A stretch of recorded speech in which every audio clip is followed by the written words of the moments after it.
Hello lads, lassies, and those of unspecified gender, it's the Irishman here, and today, we're going to be talking about what would have happened if Goku had the Nine Tails. Although there is a lot to go over, as this is the final part, so I'll save you my usual dribble, and we'll just get straight into the story of this What If. Where last we left off, Goku and Vegeta fought against Beerus, as well as killing Cell, who was newly empowered and stronger than, well, ever. So Beerus was capable of sensing both Cell and Super Saiyan 4 Susanoo Vegito, yes, last part was a doozy, all the way from his planet. He came to Earth and challenged the two partial Super Saiyan gods, resulting in a battle for the ages. Although Goku and Vegeta only had a scratch, a mere tip, a taste of what Super Saiyan God really was, and the power that could be gained from training with God Ki. So Beerus offered to have them go to his planet to train under Whis, to which both obviously agreed. And something strange would be found out once they actually arrived there. It would be revealed that not only did Goku and Vegeta have God Ki inside of them, but also Goku had the Nine Tails, and Vegeta had trained and was using the abilities of the Shinto gods. Of course, we, the viewer, already knew this, but Beerus and Whis didn't, at least not really. It was only really connected to their heads once they saw the abilities in full action, Goku's Kurama mode and Vegito's Susanoo, which Beerus had partially seen while fighting against the two, but never really paid as much attention to it. Here, however, he gazes at it, sees that these two have these abilities, and realizes that they're using bits of his power. Kind of. Beerus, when he became a god of destruction, had to relinquish all of his mortal power. That way he could be newly embodied with the power of a god of destruction, and then start from there. With this basically rebirth, he had to expel his mortal energy, which then spread off into two separate sections. One that would be the peace and kindness he felt, the emotional side that relied on the good in him to survive, that forming the Shinto gods, the ones that are above the Kais and below the gods of destruction, like I mentioned last time, the ones Vegeta trained with, and then the Nine Tails, or more specifically the 10 Tails, although here it would have refined itself, creating something more than just a beast of rage and strength. Here it would become the Nine Tails Kurama, which sought peace rather than destruction, which was an odd turn of events, although one Beerus wasn't entirely shocked by. He was somewhat docile in his previous life, before becoming a god. He did enjoy fighting, and he did have a bit of a temper, but that temper always wanted to be calmed by sleep, peacefulness, the thing he liked most. Being able to fall into bed and not have to worry about the world for a while. And that seemed to have rubbed off on Kurama, since he was basically made from that temper. Having abandoned this sort of power, Beerus would be impressed that other mortals were utilizing it so efficiently. He had never imagined being able to create a Susanoo or enter a Nine Tails mode. He had his own sort of power-ups, but they weren't like this. It shows that his strength was really unrivaled. Even when disconnected from him, it was still growing. This was definitely an ego boost for him, and since Beerus basically runs on that stuff, it means he's hyped up and wants to fight. Although Goku and Vegeta need to not only recover a bit from their last encounter with the Destroyer, but also get trained up, that way they can actually utilize the powers of a god more efficiently. Well, a God Ki-esque power rather than the power of the gods, because Vegeta has the powers of the Shinto gods. Man, mixing all these religions into one anime is kind of hard. I have no idea how Record of Ragnarok did it. There are so many gods being thrown around here. It was easy in the original. There was Kais, Supreme Kais, gods of destruction, and then angels and Zeno above that, But here we're throwing around the word God so much, the Shinto gods, the gods of destruction, the Kais that are technically gods. Rant over, Goku and Vegeta would continue training under Whis, getting access not only to Super Saiyan God, there it is again, but also Super Saiyan Blue, although only in short bursts, as they haven't really gained too much power over the form, but eventually they'll be able to, they know that for sure. Either way, Beerus wants a battle, so the two, not really having any say here, would immediately power up.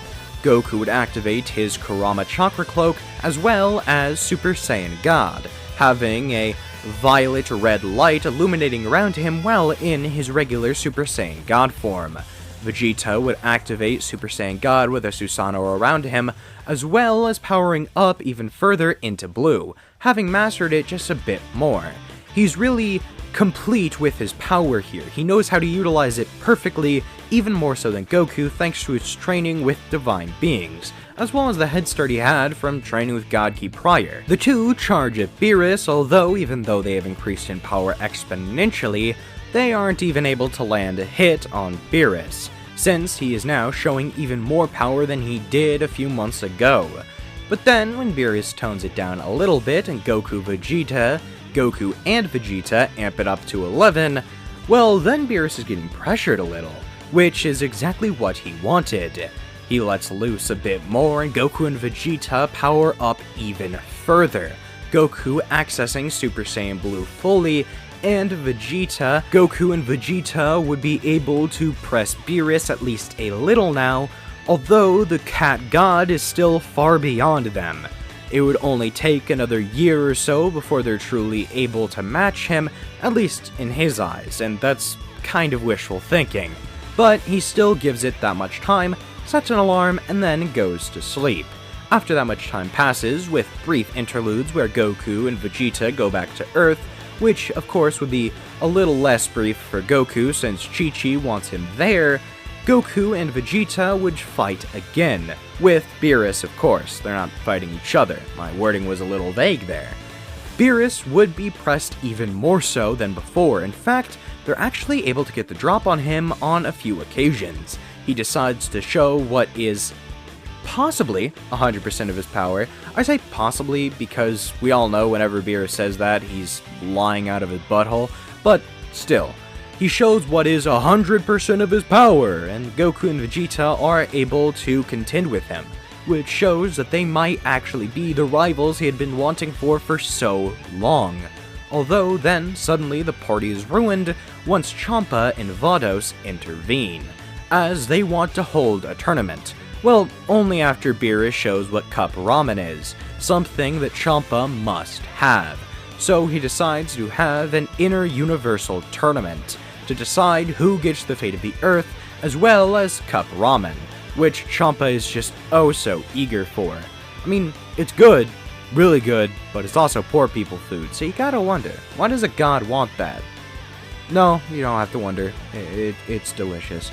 But suffice to say, Goku and Vegeta would clear the Universe 6 team. Not only do they have more training than they did in the original, seeing as Goku and Vegeta's fight with Beerus would take place far earlier and they would have far more training, but they also have the two forms that they can stack on top of Super Saiyan Blue, which they have both perfected by this point. Vegeta maybe even being able to go into Super Saiyan Blue Evolution on top of having his Susanoo. So yes, although it is powerful, he is taken down with relative to all ease.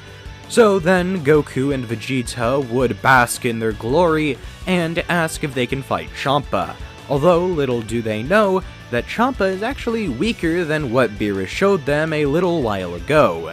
So they actually beat a god of destruction, which definitely gets them thinking they're pretty great, although Beerus makes sure they know what their place is here by laying one into them and proving that he is still top dog, and even if they're able to beat his brother, he's not going down so easy. Although there is one thing that Vegeta took particular interest in, that being Hit's time skip, and although it was a relatively boring tournament, Vegeta did find this very interesting, as Hit was the strongest from that universe, as well as having this very unique ability, something that seems akin and even possible for a Mangekyo Sharingan user to utilize. So he decides to train with Hit for a while, maybe being able to gain access to this technique, and thanks to his Sharingan, making him be able to learn all sorts of moves very easily, he's able to pick up on it, and even use it quite efficiently. Although, while this is going on, Goku would be faced with the problem that is Goku Black. Or at least, he would be if time travel didn't happen here. See, Goku had practically super-proofed the future timeline, as he doesn't get the heart virus. Well, he does, but Kurama's healing factor means that he doesn't. At least it doesn't pop up as a viable concern. So he continues to chug along. The androids were a problem, but Cell was the only part of that ever actually saw the light of day.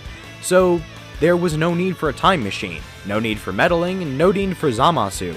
And, well, if the future Zamasu from the original timeline comes in the form of Goku Black, he's getting taken down lickety-split, so the Goku Black arc is entirely avoided. Now, the funny thing is, the Tournament of Power might not even happen either, seeing as Goku probably wouldn't even remember the tournament because of there being no future Zeno to introduce to regular Zeno.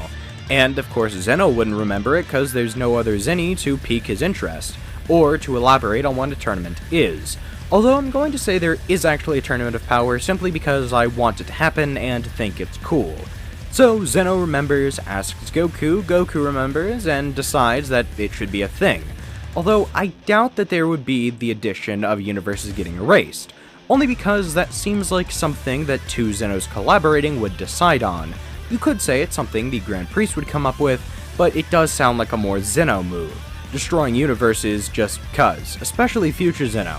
Erased an entire timeline just because he didn't like the look of his jib, that being Zamasu's. So, Goku would be able to suggest the tournament and get away with it scot-free, as it's a friendly tournament between universes, which would end up having everyone getting along much better. Goku would never be seen as a villain, and just as someone who staged a fun get-together for the universe's strongest fighters, nigh the multiverse's strongest fighters. Although these Super Dragon Balls would still be on the table, as Universe 6 and 7's tournament had them as a prize, so Zeno would take ideas from them, having the Super Dragon Balls be gathered and used to initiate some sort of a greater goal to achieve during the tournament. This would lead to Jiren fighting as intensely as in the real tournament, which would surprise everybody there, but seeing as Goku might already have Ultra Instinct, and being able to stack his QB mode on top of that, I severely doubt Jiren's going to win. But it would still be a fun fight for all involved, the entire tournament would be. So Goku would decide to give the wish to Jiren, because he's a nice guy like that and he can sympathize with it. If Master Roshi were the one who had died, he would definitely want to be able to get the Dragon Balls and would fight just as hard as Jiren did. Even if he would lose, he wouldn't give up. As for the Moro arc, I severely doubt it would happen because Goku and Vegeta are far stronger, far faster, and Vegeta has magical powers that can probably counter Moro's. At least, probably. If it does happen, it probably happens the exact same as it did in the original, because Moro can take people's powers, meaning that he would be able to gain the power of Goku and Vegeta no matter what timeline and no matter how strong, so it either doesn't happen or happens the same. All up to you, really. As for the Granola arc, since Frieza wouldn't be revived for the friendly version of the Tournament of Power, it means that there is no Granola arc. Rather, the Cerulean and the Heaters would kind of just butt heads for a while, and eventually Granola would probably get jumped in a dark alley. Probably the saddest part of this entire what if is the fact that Broly would probably remain on Vampa, because there is no way for anybody to get to him. Broly can't find a way to Earth because there's no way to. He doesn't have the same energy bubble that protected him from the vacuum of space in the original. Well, I shouldn't say the original, I meant Z Broly. But he also has no way for someone to bring him to Earth, as Frieza and his entire army would remain in the dust. So Broly probably dies on Vampa. Although I'll say that Sheila and kind of blanking on the other guy's name do crash land on that planet while going for some other planet's resources or whatever. Just trying to give Broly a happy ending here. They would come with enough for it to land, yes, they would have it in a capsule or something, I don't know, as well as plants and seeds, that way they can have some sort of livable atmosphere and food there, at least for a pretty big radius. This means Paragus, Broly, Chilai, and Limo would have a pretty nice life for the remainder of it. I'm sorry, Broly is just one of my favorite characters, and I really don't want to see him go in this story like that. Dragon Ball Super Superhero would be interesting here, very much so, but only because it would probably be the exact same as in the original, except replacing Gohan's beast form with some sort of a QB Super Saiyan, as he would have that here. As for Piccolo, he wouldn't get his orange form because he wouldn't think to use the Dragon Balls, as he would have never gone to Namek and thus would never know about Grand Elder's ability to awaken people's potential, but he would still be incredibly powerful. Either way, it was a great movie and it would remain a great story arc here, but sadly the last we'd be able to cover. I know that this part didn't really amount to much, but it was the last one, and Super honestly just wouldn't really work here. I had fun with the beginning parts and I had fun with the entire story, even if I did want to end it prematurely.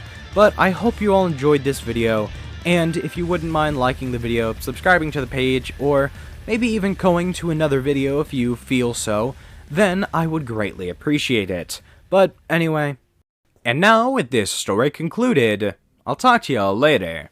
Have a nice day. Bye.